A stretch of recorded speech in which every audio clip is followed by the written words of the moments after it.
I've gone back and forth on whether I should ever tell this story. Every time I convince myself to write it down, I end up deleting everything because it sounds too unbelievable or too incriminating. But enough years have passed that I care more about getting it off my chest than protecting the version of myself I used to pretend existed. The sentence that still echoes in my head is one I overheard the night everything began. Chyba jusai zaznam sumina, torchsel niekto skryt. The missing list contains the names someone wanted to hide. At the time, I thought it was office gossip. It turned out to be the reason I committed one of the biggest crimes of my life. For context, my name is William. I've done things I'm not proud of, and if you've stumbled across this post expecting a dramatic confession where I excuse myself, you're going to be disappointed. I made choices. Nobody forced me. I had reasons, sure, but reasons aren't the same as excuses. Back then, I worked in records management for a private contractor. It wasn't glamorous. Endless filing, archiving, scanning old documents, and occasionally handling confidential material. Most people would have found it painfully boring. I found it fascinating.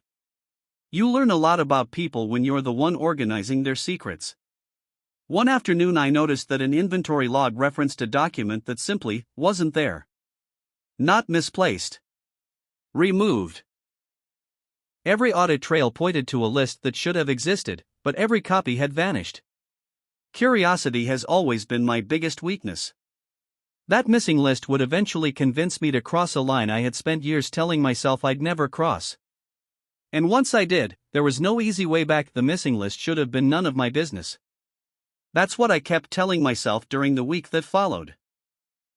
Yet every spare minute, I found myself digging through old archives, comparing inventory numbers, and checking backups that nobody else bothered to examine. The more I looked, the stranger it became. The document had existed. I was sure of it. Every system entry pointed to the same identifier. It appeared in shipping records, audit reports, and internal correspondence. Then, abruptly, it vanished. Not only was the file gone, but references to the people who had handled it had been edited or deleted as well. That was the first moment I suspected the disappearance was intentional. I started taking notes at home. Nothing sophisticated, just dates, names, and screenshots stored on a personal flash drive. Looking back, that was the moment curiosity became obsession. One evening I overheard two managers arguing behind a conference room door. I only caught fragments, but one sentence stood out. Some names were never supposed to be found. I remember standing there frozen. That was when I decided I wasn't going to let it go. And that decision would eventually lead me to commit a crime I spent years trying to justify. By that point, I had convinced myself I wasn't chasing money or revenge.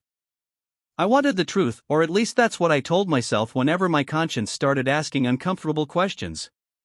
The problem was simple: I had reached the limits of what I could access legally. The records I needed were stored in a restricted archive that required authorization I didn't have. Every request for access was logged, every legitimate route ended with the same polite rejection, and every day the trail grew colder. I became irrationally afraid that whatever had been erased would disappear forever if I waited any longer. I remember sitting in my apartment late one night, staring at my notebook filled with dates, initials, and question marks. That's when I admitted something I should have recognized as a warning: I was no longer thinking like an employee. I was thinking like someone willing to break the rules. That realization should have stopped me. Instead, I began convincing myself that one illegal decision could be justified if it exposed something bigger. Looking back now, that was the most dangerous lie I ever told myself, not because it made me fearless, but because it made almost anything seem reasonable. Once I decided to cross that line, everything became about preparation. I knew the archive wasn't protected like a bank vault, but it wasn't careless either.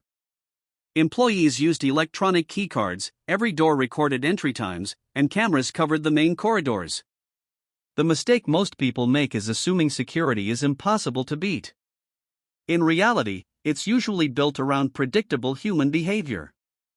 For nearly 2 weeks, I watched routines instead of documents. I learned who stayed late, who rushed home at exactly 5, which security guard spent 20 minutes chatting with the receptionist, and which camera briefly lost sight of the archive entrance whenever the maintenance cart passed through the hallway. I wasn't hacking anything or disabling alarms, I was simply paying attention. I also made sure I had an explanation for everything. If someone saw me, I'd say I was looking for misplaced files. If my badge activity raised questions, I'd blame an inventory discrepancy. I rehearsed those excuses until they sounded natural, even to me. The strangest part wasn't the planning. It was how ordinary life continued around me. I still laughed with coworkers, answered emails, and grabbed coffee every morning, all while secretly preparing to commit a crime that I believed would finally uncover the truth behind the missing list. The opportunity came on a Thursday, almost by accident. A severe storm rolled through the city that evening, and by 6 o'clock most of the office had emptied out. People wanted to beat the traffic before the rain got worse. I stayed behind, pretending I was finishing an overdue records reconciliation. Nobody questioned it because I had a reputation for being the guy who always volunteered to clean up unfinished work. That was exactly the reputation I had spent months building without realizing it would one day become my cover. Around 7, the building felt completely different. The usual conversations were gone, replaced by the hum of air conditioning and the occasional rumble of thunder outside. Every sound echoed through the hallways, making even my own footsteps seem suspicious. I waited longer than I needed to, mostly because I was trying to convince myself to leave. I remember staring at the archive door from the end of the corridor, thinking that once I walked toward it, there would be no pretending this was just curiosity anymore. Eventually, I took a deep breath, checked that the hallway was empty, and started walking. Every step felt heavier than the last, but I never turned around. The archive door unlocked with a quiet click when I swiped my access card. My clearance covered part of the room, just not the secured cabinets farther inside. Getting through the first door wasn't the crime. What came next was. The restricted section was protected by a mechanical lock that maintenance occasionally opened during inspections. Weeks earlier, I'd noticed a supervisor carelessly setting the temporary key down while signing paperwork. He picked it up a minute later, but by then I'd already memorized enough details to have a duplicate made. At the time, I told myself it was just in case. Now that excuse sounded ridiculous. My hands were shaking as I slid the key into the lock. For one awful second, it wouldn't turn. I thought I'd copied it incorrectly, and panic hit me so hard I nearly walked away. Then, with a little more pressure, the mechanism gave way. The cabinet held dozens of numbered archive boxes. There was no dramatic secret compartment or glowing folder waiting for me, just shelves of ordinary files. That somehow made the moment even more unsettling. Hidden truths, I realized, rarely looked extraordinary. They usually hid inside perfectly ordinary boxes. Finding the right box took longer than I expected. Every label seemed to blur together, and the silence in the archive made each movement feel deafening. I kept checking the time, convinced that someone would walk in at any second, even though I knew the odds were low. Finally, I found the reference number I'd been chasing. Inside were folders arranged with almost obsessive precision. Financial reports, correspondence, internal memos, nothing unusual at first. Then, tucked between two binders, I noticed a plain envelope with no markings except a handwritten date. The missing list was inside. It wasn't dramatic. Just several pages of names, identification numbers, and handwritten notes in the margins. Some entries had been crossed out.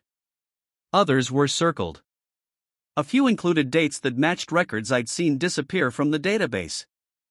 I didn't recognize most of the names, but I immediately understood one thing. Someone had gone to extraordinary lengths to erase any trace that this document had ever existed. Instead of putting it back and leaving, I made the decision that truly crossed the line. I photographed every page, then slipped the original list into my bag. That wasn't curiosity anymore. It was theft. And there was no honest way to describe it otherwise. The moment the envelope disappeared into my bag, every sound in the building seemed amplified. I closed the archive box as carefully as I could, trying to leave everything exactly as I'd found it. My plan had always been simple: take the list, walk out calmly, and nobody would notice until the next audit. It sounded flawless in my apartment. Inside the archive, it suddenly felt naive. As I reached the cabinet door, I heard footsteps. Not distant ones, close enough that I could tell someone was walking down the corridor toward the archive. My pulse exploded. I switched off the small desk lamp I'd been using and stood perfectly still, barely breathing. The footsteps stopped outside. A key card beeped against the main archive door. For a split second, I thought it was over. Instead, whoever was outside muttered something under their breath, sighed, and walked away. Maybe they'd forgotten something. Maybe they'd gone to answer a phone call. I never found out. I stayed frozen for several minutes before moving again. By the time I finally left the room, my legs felt weak, and I couldn't shake the feeling that luck, not skill, had just saved me. That realization scared me almost as much as the crime itself. I barely slept that night. Every time I closed my eyes, I imagined security knocking on my apartment door or my phone ringing with a demand to come into the office immediately. I had rehearsed excuses for weeks, but now they all sounded thin and unconvincing. The next morning, I forced myself to follow my normal routine. Same coffee shop, same train, same greeting to the receptionist. I even complained about the weather with a coworker, which felt absurd considering what was sitting inside my backpack. For the first few hours, nothing happened. Then the emails started. One message asked several departments to report any unusual archive activity from the previous evening. Another announced that a confidential document appeared to be missing and that an internal review would begin immediately. No one accused me directly, but the atmosphere changed. Conversations stopped when managers walked by.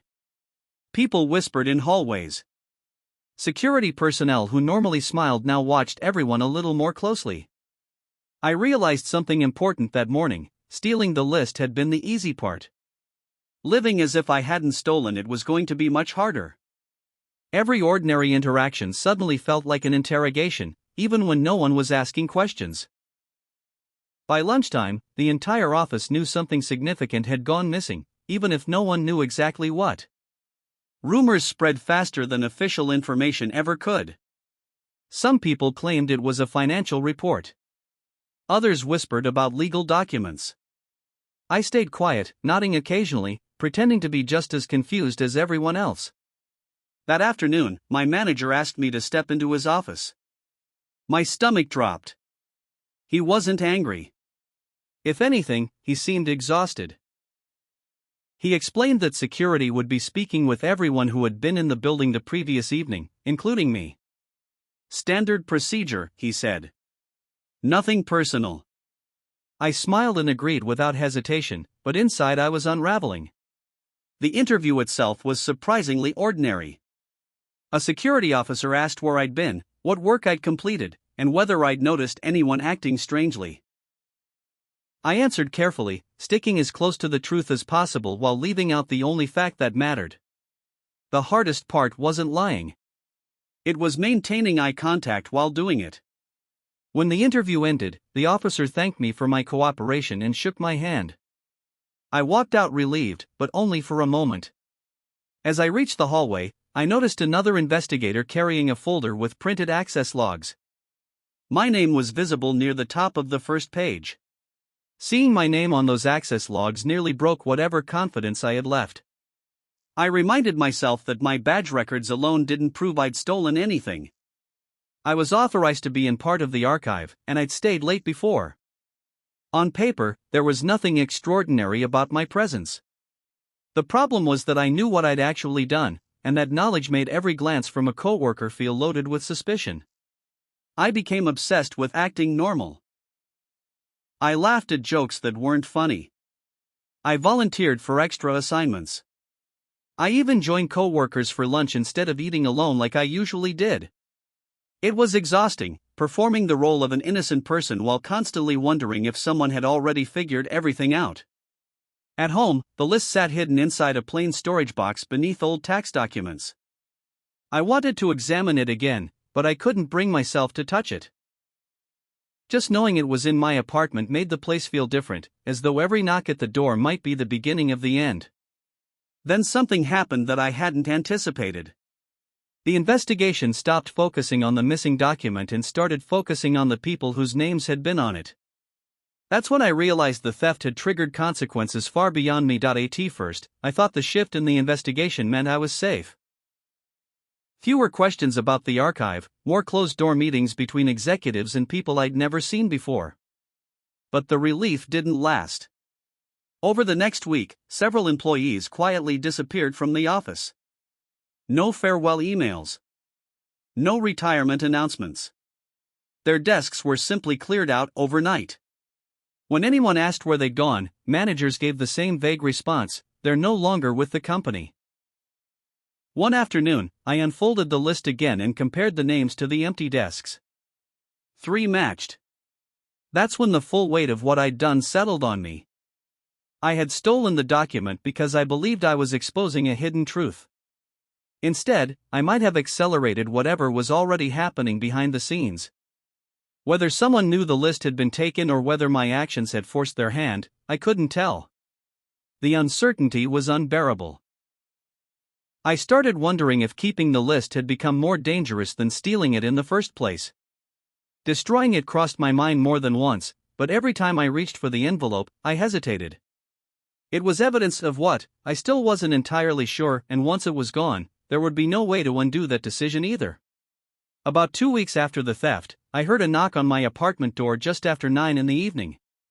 It wasn't loud or aggressive, but it froze me in place. My first thought was that the investigation had finally caught up with me. I stood in the hallway for what felt like an eternity, staring at the door without making a sound. The knocking came again, 3 calm, deliberate taps. When I finally looked through the peephole, it wasn't the police. It was a man I recognized from the office, though we'd barely spoken before. He worked in another department, one that dealt with compliance and internal audits. Seeing him outside my apartment made no sense. I opened the door only a few inches. He didn't accuse me of anything. Instead, he quietly asked if we could talk somewhere private. Then he said something that made my blood run cold. "I know you took the list." Before I could deny it, he raised a hand. "I'm not here to report you," he said. "I'm here because you're in danger." For the first time since this whole nightmare began, I realized there were people who knew far more about the missing list than I ever had. And somehow, stealing it had pulled me into the middle of something much larger than simple theft. I almost slammed the door in his face. Every instinct told me to deny everything, call the police, or simply walk away. Instead, I followed him to a quiet cafe a few blocks from my apartment. Neither of us touched the coffee we ordered. He spoke first. According to him, the missing list wasn't valuable because of the names themselves. It was valuable because it connected people, transactions, and decisions that had been deliberately separated over the years. Individually, the records looked harmless. Together, they painted a picture that certain individuals wanted buried. I asked him why he was telling me this. His answer was simple. Because whoever realizes you have that list will assume you've already read enough to become a problem. That sentence hit harder than any accusation. I admitted I'd taken the document, expecting anger or disappointment. Instead, he looked almost sympathetic. He told me that stealing it had been reckless, but keeping it was even more dangerous. The smartest move, he said, was to hand it over to the authorities before someone else decided to recover it by force. Walking home, I finally understood that I'd spent weeks worrying about getting arrested. I should have been worrying about something else entirely. The crime had ended the night I stole the list, but its consequences were only beginning. In the end, I turned the list over through a lawyer instead of trying to bargain with it or keep digging on my own. I won't pretend that doing the right thing erased what I'd done. It didn't. I had broken into a restricted archive, stolen confidential documents, lied to people who trusted me, and convinced myself that my motives somehow made those choices acceptable. They didn't. The company never publicly accused me, and I was never charged for the theft. Whether there wasn't enough evidence or someone wanted the entire affair to disappear quietly, I'll probably never know. I left that job not long afterward and never looked back. What stayed with me wasn't relief, it was the realization that every bad decision had felt reasonable while I was making it. None of them seemed enormous on their own. It was one small compromise after another until I had become someone I barely recognized. If you've read this far hoping for advice, here it is. Don't confuse curiosity with permission, and don't mistake a sense of purpose for moral certainty. The moment you start believing that the rules no longer apply to you because your cause feels important, you've already taken the first step toward becoming the kind of person you once thought you'd never be. I learned that lesson the hardest way possible, and I still carry it with me every day.